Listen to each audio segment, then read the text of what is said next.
The Phantom Tollbooth, Chapter 12, The Silent Valley. How agreeable and pleasant this valley is, thought Milo as once again they bounced along the highway, with the humbug humming snatches of old songs, to his own vast amusement, and Tock sniffing contentedly at the wind. I really can't see what Dr. Discord was so concerned about. There certainly couldn't be anything unpleasant along this road. And just as the thought crossed his mind, they passed through a heavy stone gateway, and everything was very different. At first, it was difficult to tell just what had changed. It all looked the same, and it all smelled the same, but for some reason, nothing sounded the same. "I wonder what's happened," said Milo. At least that's what he tried to say, for although his lips moved, not a sound came from his mouth. And suddenly he realized what it was, for Tock was no longer ticking, and the humbug, although happily singing, was doing so in complete silence. The wind no longer rustled the leaves, the car no longer squeaked, and the insects no longer buzzed in the fields. Not the slightest thing could be heard, and it felt as if in some mysterious way a switch had been thrown and all the sound in the world had been turned off at the same instant. The humbug, suddenly realizing what had happened, leaped to his feet in terror, and Tock worriedly checked to see if he was still keeping time. It was certainly a strange feeling to know that no matter how loudly or softly you chatted or rattled or bumped, it all came out the same way, as nothing. "How dreadful," thought Milo as he slowed down the car. The three of them began to talk and shout at once with absolutely no result until, hardly noticing where they were going, they had driven into the midst of a large crowd of people marching along the road. Some of them were singing at the tops of their non-existent voices, and the others were carrying large signs which proclaimed, "Down with silence. All quiet is no diet. It's laudable to be audible. More sound for all." And one enormous banner stated simply, "Hear, hear." Except for these and the big brass cannon being pulled along behind, they all looked very much like the residents of any other small valley to which you've never been. When the car had stopped, one of them held up a placard which read, "Welcome to the Valley of Sound," and the others cheered as loudly as possible, which was not very loud at all. "Have you come to help us?" asked another, stepping forward with his question. "Please," added a third. Milo tried desperately to say who he was and where he was going, but to no avail. As he did, 4 more placards announced, "Look carefully, and we will tell you of our terrible misfortune." And while 2 of them held up a large blackboard, a third, writing as fast as he could, explained why there was nothing but quiet in the Valley of Sound. "At a place in the valley not far from here," he began, "where the echoes used to gather and the winds came to rest, there is a great stone fortress, and in it lives the Sound Keeper, who rules this land. When the old King of Wisdom drove the demons into the distant mountains, he appointed her guardian of all sounds and noises past, present, and future. For years she ruled as a wise and beloved monarch, each morning at sunrise releasing the day's new sounds, to be borne by the winds throughout the kingdom, and each night at moonset gathering in the old sounds to be catalogued and filed in the vast storage vaults below." The writer paused for a moment to mop his brow, and then, since the blackboard was full, erased it completely and continued anew from the top. "She was generous to a fault, and provided us with all the sound we could possibly use, for singing as we worked, for bubbling pots of stew, for the chop of an axe and the crash of a tree, for the creak of a hinge and the hoot of an owl, for the squish of a shoe in the mud and the friendly tapping of rain on the roof, and for the sweet music of pipes and the sharp snap of winter ice cracking on the ground." He paused again as a tear of longing rolled from cheek to lip with the sweet salty taste of an old memory. "And all these sounds when once used, would be carefully placed in alphabetical order and neatly kept for future reference. Everyone lived in peace, and the valley flourished as the happy home of sound. But then things began to change. Slowly at first, and then in a rush, more people came to settle here and brought with them new ways and new sounds, some very beautiful and some less so. But everyone was so busy with the things that had to be done that they scarcely had time to listen at all. And as you know, a sound which is not heard disappears forever and is not to be found again. People laughed less and grumbled more, sang less and shouted more, and the sounds they made grew louder and uglier.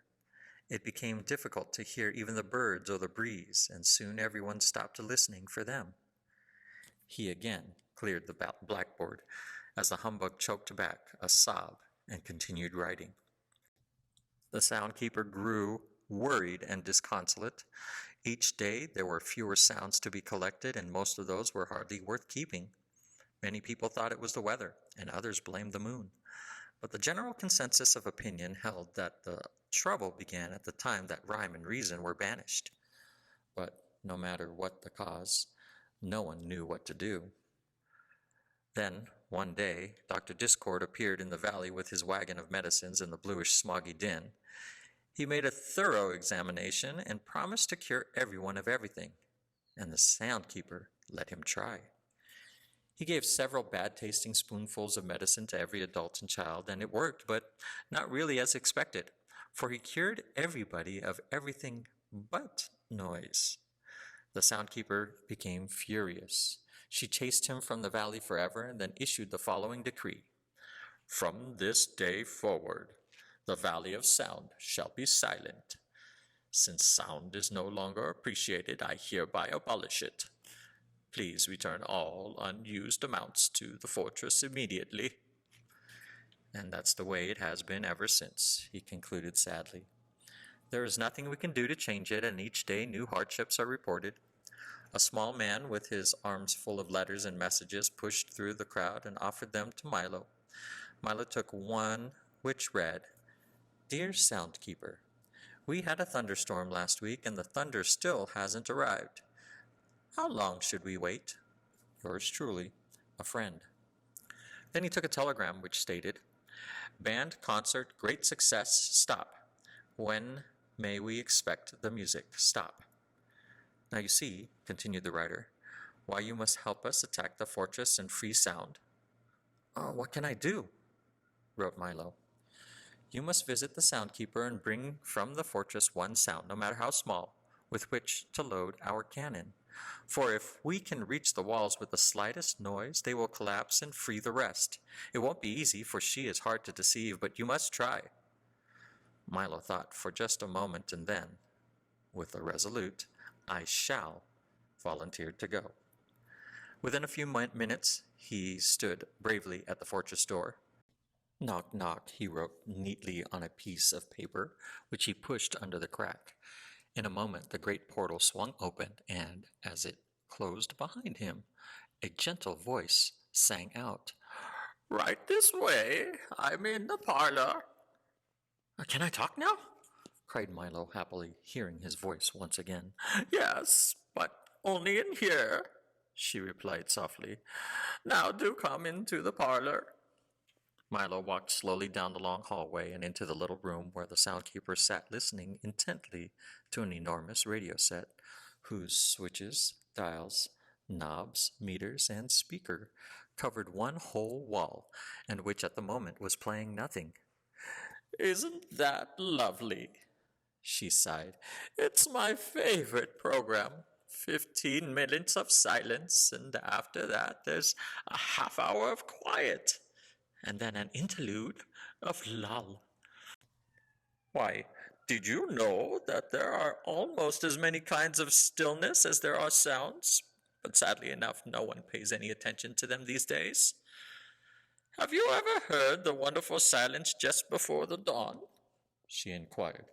Or the quiet calm just as a storm ends? Or perhaps you know the silence when you haven't the answer to a question you've been asked, or the hush of a country road at night, or the expectant pause in a room full of people when someone is just about to speak, or, most beautiful of all, the moment after the door closes and you're all alone in the whole house. Each one is different, you know, and all very beautiful if you listen carefully. As she spoke, the thousands of little bells and chimes which covered her from head to toe twinkled softly, and, as if in reply, the telephone began to ring too. For someone who loves silence, she certainly talks a great deal, thought Milo. At one time, I was able to listen to any sound made any place at any time, the soundkeeper remarked, pointing towards the radio wall. But now I merely... pardon me, interrupted Milo as the phone continued to ring. But aren't you going to answer it? Oh, but no, not in the middle of the program, she replied, and turned the silence up a little louder. But it may be important, insisted Milo. Not at all, she assured him. It's only me. It gets so lonely around here with no sounds to distribute or collect that I call myself 7 or 8 times a day just to see how I am. Well, how are you? He asked politely. Not very well, I'm afraid. I seem to have a touch of static, she complained. But what brings you here? Of course, you've come to tour the vaults. Well, they are usually open to the public only on Mondays from 2 to 4, but since you've traveled so far, we'll have to make an exception. Follow me, please. She quickly bounced to her feet with a chorus of jingles and chimes and started down the hallway. Don't you just love jingles and chimes? I do, she answered quickly. Besides, they're very convenient, for I'm always getting lost in this big fortress, and all I have to do is listen for them, and then I know exactly where I am. They entered a tiny cage-like elevator and traveled down for fully 3/4 of a minute, stopping finally in an immense vault, whose long lines of file drawers and storage bins stretched in all directions from where here began to where there ended, and from floor to ceiling.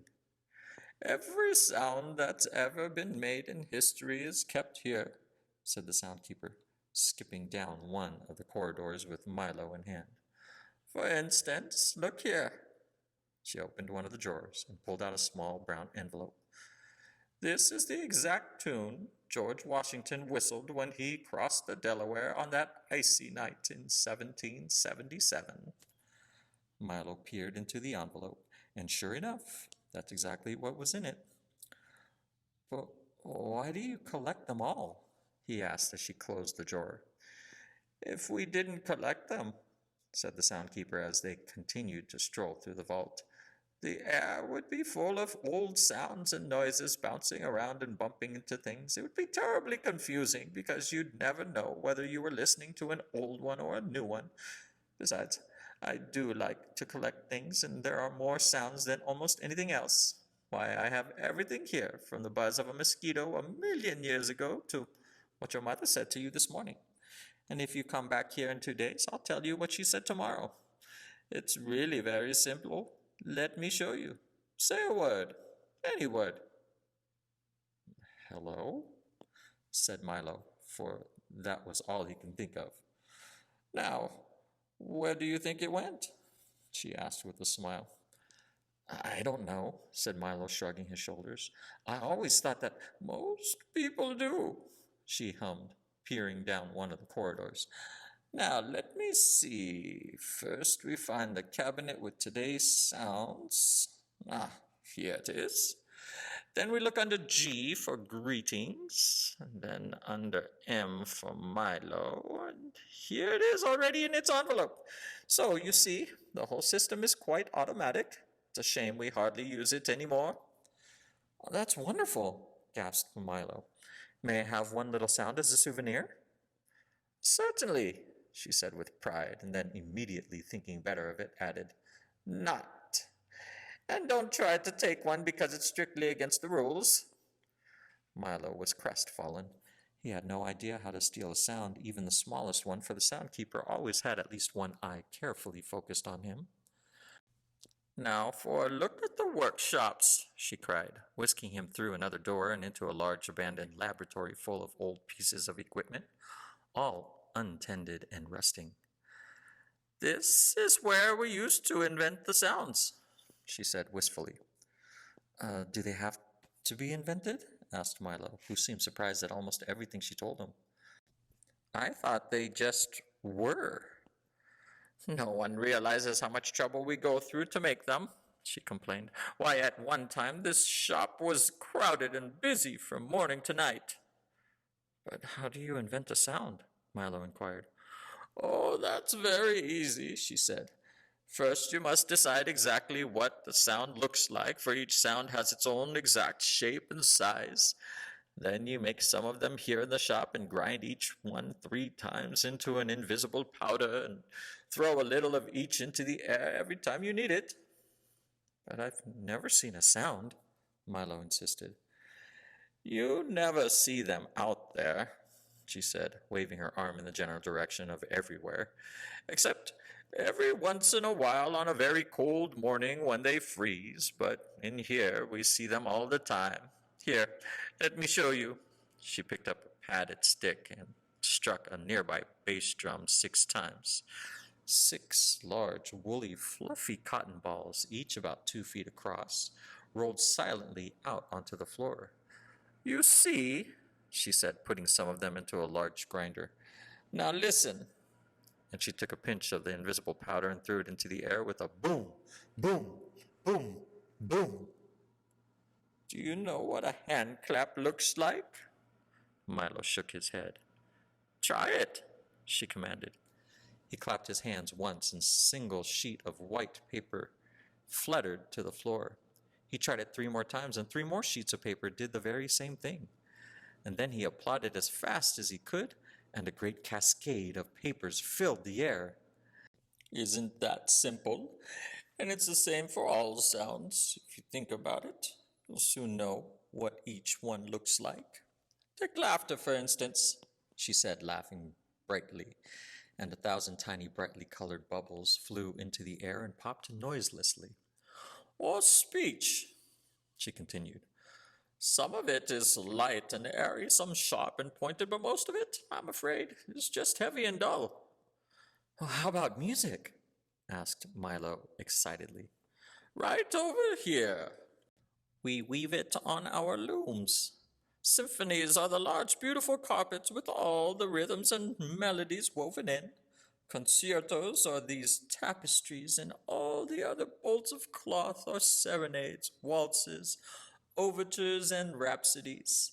And we also have some of the songs that you often sing, she cried, holding up a handful of brightly colored handkerchiefs.